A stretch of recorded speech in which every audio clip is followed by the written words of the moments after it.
শুধুমাত্র কাঁঠালের বিচি আর এক টুকরো মাংস দিয়ে আজকে দারুণ একটা ভর্তার রেসিপি করে দেখাবো। হ্যালো এভরিওয়ান, আসসালামু আলাইকুম, welcome to my new video. এখন তো সবার ঘরেই মাংস আর কাঁঠালের বিচিটা অ্যাভেলেবেল থাকবে, তো এই ভর্তা ঝটফট করে নিতে পারেন, নিমিষে এক প্লেট ভাত খাওয়া হয়ে যাবে। তো এখানে আমি ভর্তাটা বানানোর জন্য একটি পাত্রে পানি গরম করতে দিয়েছি আর ফুটন্ত পানির মধ্যে কাঁঠালের বিচি 2 ভাগ করে ছিলে দিয়ে দিয়েছি যেন তাড়াতাড়ি সেদ্ধ হয়। আর এক টুকরো মাংস দেখতেই পাচ্ছেন আমি দিয়েছি একটু টুকরো টুকরো করে যেন এটা ভালো মতো সেদ্ধ হয়। ঢেকে দিচ্ছি 10 মিনিটের জন্য। 10 মিনিট পরেই এটা সরিয়ে নিচ্ছি আর দেখতে পাচ্ছেন এর মধ্যে খুব ভালো মতো সেদ্ধ হয়ে গেছে। এবার এই সেদ্ধ করা বিচি আর মাংসটা ব্লেন্ডারে ভালো মতো ব্লেন্ড করে নেব এভাবেই।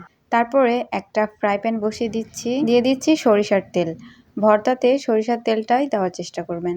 দিয়ে দিচ্ছি 2টা শুকনো মরিচ আর এখানে 2টা মতো পেঁয়াজ আর একটা রসুন এভাবে কুচি করে কেটে নিয়েছি। এবার পেঁয়াজ মরিচটা কিছুক্ষণ ভেজে নেব। হালকা যখন কালার চলে আসবে আর কাঁচা ভাব চলে যাবে তখন কাঁঠালের বিচির মিশ্রণটা ব্লেন্ড করে রেখেছিলাম সেটা দিয়ে দেব।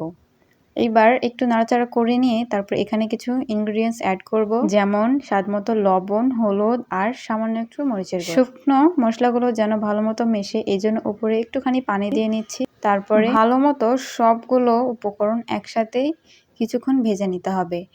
এই পর্যায়ে চুলার আঁচটা অবশ্যই লো টু মিডিয়াম রেখে তারপর নাড়াচাড়া করতে হবে, না হলে দেখা যাবে পুড়ে যাবে আর নিচ থেকে লেগে আসবে।